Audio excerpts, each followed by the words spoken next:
नमस्कार, मैं हूं आशीष कुमार झा और आप देख रहे हैं हरियाणा तक का ये खास शो क्राइम स्टोरी। 27 जुलाई को रोहतक से खबर आती है। खबर ये कि सुभाष रोड स्थित एक निजी अस्पताल में एक थार गाड़ी आती है।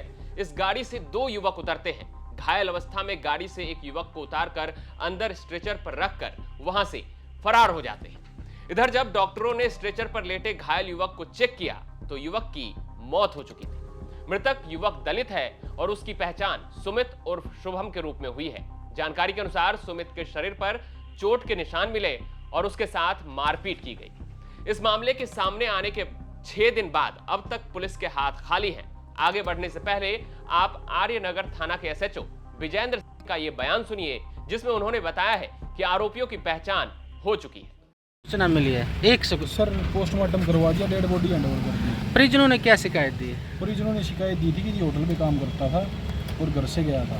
अच्छा। उसके बाद में कार्रवाई चल रही है, टीमें लगी हुई हैं। तो शरीर पे कुछ पिटाई के निशान भी थे?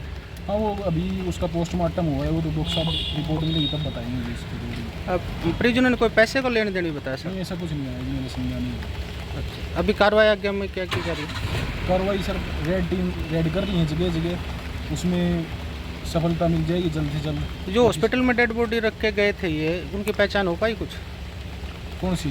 जो मान हॉस्पिटल में? हाँ, उसकी आइडेंटिफाई हो गया था। ठीक।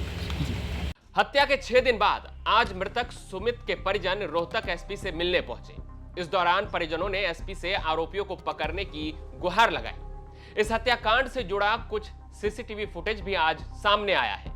अलग अलग सीसीटीवी फुटेज में सुमित के घर से निकलने से लेकर हॉस्पिटल में स्ट्रेचर पर छोड़कर भागने तक की तस्वीर सामने आई है। मृतक सुमित की मां ने हरियाणा तक से खास बातचीत की, जिसमें उन्होंने बताया कि 26 जुलाई को सुमित का जन्मदिन था। इससे एक दिन पहले यानी 25 जुलाई की रात करीब 11:30 बजे वो अपने दोस्त और 4-5 अन्य लोगों के साथ खाटू श्याम मंदिर गया। ये बोलकर गया कि वो 26 जुलाई को दोपहर तक वापस लौट आएगा, लेकिन वो शाम तक वापस नहीं आया। जिसके बाद उसकी मां ने उससे कई बार कॉल करके पूछा कि कब तक वापस आओगे, तो सुमित हर बार थोड़ी देर में पहुंचने की बात की और उसे घर पहुंचने में देर हो गई और वो 26 जुलाई की देर रात करीब 1:30 बजे अपने घर पहुंचा। इस दौरान उसकी मां सो चुकी थी। घर आने का सीसीटीवी वीडियो भी है, जिसमें एक थार गाड़ी उसके घर से थोड़ी दूर पर रुकता है। वहां सुमित उतरता है और थार वहां से चली जाती है। इसके कुछ देर बाद लगभग 3 बजे सुबह सुमित दोबारा अपने घर से निकलता है। फिर से वही थार गाड़ी आती है, जिसमें सुमित बैठकर चला जाता है। अब सुबह जब उसकी मां उठती है तो सुमित घर पर नहीं होता है, जिसके बाद वो बार बार अपने बेटे को फोन करती है, लेकिन कॉल का कोई जवाब नहीं मिलता। इस दौरान जब सुमित की मां उसके दोस्त साहिल के नंबर पर कॉल करती है, वो भी नंबर रेंज में नहीं होता। अब दोपहर करीब 2:30 बजे पुलिस और सीआईए की टीम सुमित के घर पहुंचती है और बताती है कि सुमित की किसी ने हत्या कर दी। सुमित की मां के साथ हमारे संवाददाता सुरेंद्र सिंह की ये पूरी बातचीत सुनिए। रोहतक के जो एक निजी हॉस्पिटल में थार में जो लोग थे वो एक सबको छोड़कर फरार हो गए थे और इस मामले में जो है 27 तारीख को पुलिस ने हत्या का मामला दर्ज कर जांच शुरू कर दी थी और जो तमाम जो सीसीटीवी थे वो खंगाले गए थे। जो मृतक है सुमित उर्फ शिवम, उसकी माताजी हैं और आज वो पुलिस अधीक्षक से रोहतक जो है उनसे मिलने के लिए आए हैं और उनको गिरफ्तार करने की बात करें। जी जी, बताओ, ये सुमित का मतलब मर्डर हुआ है, आप लोगों को कब पता चला था और पूरा मामला क्या है? ये हमारे को 27 की दोपहर को पता चला था, जब हमारे घर पुलिस और सीआईए की टीम आई थी। तो उन्होंने आके मतलब बेटे की फोटो दिखाई है, तब ये पता चला कि उसका मर्डर कर दिया किसी ने। तो कब की घटना है, कब गया था घर से? तो ये बेटा 27 तारीख को ही मतलब ये 25 तारीख को गया है खाटू घूमने के लिए। ये बोल के कि मम्मी मैं खाटू घूमने के लिए जा रहा हूँ। मैंने कहा किसके साथ जा रहा है बेटा? तो बेटा बोला मम्मी मैं चीकू के साथ। जो चीकू उसका बचपन से ही उसके कई साल से दोस्त था उसका, और चीकू मेरे बेटे से बड़ा था, तो उसके साथ घूमने के लिए बोल के गया है। तो मैंने कहा और कौन कौन जा रहा है? तो बेटा कहता मम्मी मैं चीकू, मैं और विशाल नाम लिया उसने। मैंने कहा, उससे मैंने पूछा मैं कौन विशाल? तो कहता मम्मी चीकू का दोस्त है, आप नहीं जानते हो। मैंने कहा और कौन कौन जा रहे हो? तो कहता मम्मी 4-5 जने और हैं। उसने ये बात मेरे को बोली। मैंने कहा बेटा कब तक आओगे आप? तो कहता मम्मी मैं सुबह तक आ जाऊंगा। मैंने कहा ठीक है। लेकिन वो घर से रात को कपड़े बदल के 11-11:30 25 तारीख की रात को 11-11:30 बजे घर पे आके कपड़े बदल के और चला गया है वो कपड़े बदल के। फिर वो मैंने उसको सुबह फ़ोन किया, 7 बजे उसको बर्थडे विश करा और उसकी 7 बजे उसने उसका बर्थडे? उसका बर्थडे 26 को उसका बर्थडे था। उसी दिन घर से गए? हाँ जी, उसी दिन वो घर से गया है भाई दोस्तों के साथ बर्थडे के लिए कि भाई हम खाटू जी घूम के आते, बाबा के दर्शन करके आएंगे। तो सुबह मेरे बेटे से मेरी बात होती है, मैंने बर्थडे विश किया तो बेटे से बात होती है। बेटा कहता है, मैंने उसको पूछा, मैंने कहा किस टाइम तक आ जाओगे गोलू? कहता मम्मी हम दोपहर तक आ जाएंगे। मैंने कहा ठीक, कि मम्मी हम दोपहर तक आ जाएंगे। मैंने कहा ठीक है। तो फिर मैंने एक बार फिर से बात की, मैंने कहा बेटा कहाँ आ गए तुम?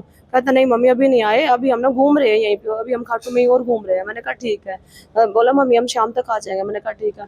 फिर मैंने उसको शाम को फिर बात करी है मैंने उससे, तो कहता मम्मी मैं 9 बजे तक घर पे आ जाऊँगा। मैंने कहा ठीक है, क्योंकि हम हर बार अपने बेटे का बर्थडे सेलिब्रेट करते थे, केक ला के घर में हम केक कटिंग जरूर करते थे उसके बर्थडे की। फिर उससे उसकी मेरे से मतलब बात होती रहती है और मैं उसको फिर से पूछती हूँ और उसको मतलब मैं उसका इंतजार करती हूँ। 9 बजे तक का उसने नाम लिया कि मम्मी मैं 9 बजे तक आ जाता हूँ, तो लेकिन नहीं आया वो। तो मैंने 9:45 के समथिंग मैंने उसको फिर से कॉल करी है कि मैं बेटा कितनी देर में आ जाएगा? कहता मम्मी अभी आ रहा हूँ, मैं थोड़ी देर में आ रहा हूँ। और मैं उसका इंतजार करते करते मैं सो गई। तो फिर हमारे को नहीं पता वो किस टाइम पे घर पे आया। जब हमने CCTV फुटेज चेक करवाई पड़ोस में, तब हमारे को पता चला कि वो 1:20 पे घर पे एक थार गाड़ी से आया है, थार गाड़ी उसको छोड़ के गई है। और ये जब वो उसको सुबह फिर वो जाता हुआ जो दिखाई दे रहा है वो 3 बज हाँ जी, उसी रात 26 की रात को 3:09 पे घर से निकलता हुआ दिखाई दे रहा है, फोन पे बात करता हुआ किसी से। उसने हाफ निकर पहनी हुई है और एक स्किन कलर की उसने टी-शर्ट डाली हुई है घर से। लेकिन वो उसी थार में गया है और वो थार सीधी इस साइड प्रेमनगर चौक की तरफ निकल गई है, वो सीधी की सीधी। अगले दिन आपको पता चला कि उसकी हत्या कर दी? हाँ जी, हमारे को तो जैसे सुबह मैं उठती हूँ तो मेरे को बेटा नहीं मिलता है। फिर मैं उसकी मतलब उससे कॉल कनेक्ट करने की कोशिश करती हूँ, उससे बात करने की कोशिश करती हूँ, भाई कहाँ है तू अभी तक? मतलब आके घर से वापस चला गया है या अभी घर पे आया नहीं? क्योंकि मैंने उसको देखा नहीं, भाई सुबह इतनी जल्दी उठ के चला गया वो एकदम से। तो मैंने सोचा भाई कहीं गया होगा, बच्चा पार्क घूमने चला गया होगा। तो मैं उससे फिर से उससे वो करती हूँ, मैं फ़ोन मिलाती हूँ तो उसके फ़ोन पे बेल तो जा रही है लेकिन कॉल रिसीव नहीं हो रही है। और वो हमेशा एक कॉल जाने पे बैक कॉल मेरे को हमेशा करता था कि मम्मी मैं यहाँ पे हूँ। उसकी मैंने बहुत कॉल ट्राई करी, उसके फ़ोन पे कॉल नहीं लग रही है, उसके फ़ोन पे एक भी आप लोगों को कब पता चला है? हमारे को तो ये बात पुलिस आने के बाद पता चली। उससे पहले मैं पुलिस आई थी आपके घर? हाँ जी, क्या कह रहे थे? बस वो तो मतलब उन्होंने ये आके फ़ोटो दिखाई है, भाई ये आपका बच्चा है। मैंने कहा हाँ, ये हमारे से मतलब बात हुई हमारी फैमिली में वालों से। तो अभी एसपी ऑफिस से हाँ जी, अभी एसपी ऑफिस से मिलने के लिए 6 दिनों की पुलिस कार्रवाई? नहीं, पुलिस कार्रवाई कोई भी नहीं है अभी तो। पुलिस प्रशासन बिल्कुल शांत बैठा हुआ है, कुछ नहीं है, कोई बात नहीं है अभी तो पुलिस के द्वारा। बिल्कुल हाँ, सुमित शुभम की जो है 27 तारीख को जो है एक हॉस्पिटल है जो आकाशवाणी के पास, वहाँ पर थार में जो लोग हैं वो सबको छोड़ गए थे। और इस मामले में 6 दिन हो गए हैं और अभी तक कोई भी आरोपी गिरफ्तार नहीं किया। पुलिस वाले लगातार पुलिस अधिकारियों के जो है आरोपियों को पकड़ने के लिए गुहार लगा रहे हैं। अभी हमने उनकी माता से बात की है और उन्होंने कहा है कि अभी तक जो पुलिस कार्रवाई है वो उससे संतुष्ट नहीं है। तो जब देखना होगा कि जो है शुभम जो है उसकी हत्या में आरोपी कब तक पुलिस गिरफ्तार करती है। हरियाणा तक के लिए रोहतक से मैं सुरेंद्र सिंह। हत्या के 6 दिन बाद भी पुलिस के हाथ खाली हैं। अब सबसे बड़ा सवाल यह है कि आखिर कौन थे वो हत्यारे जिसने सुमित की हत्या की? इस हत्याकांड के पीछे की वजह क्या है और पुलिस कब तक सुमित के हत्यारों तक पहुंचेगी? आप देख रहे थे क्राइम स्टोरी के अगले भाग में हम फिर किसी खौफनाक कहानी के साथ हाजिर होंगे। तब तक आप हरियाणा से जुड़ी तमाम खबर देखते रहें हरियाणा तक पर।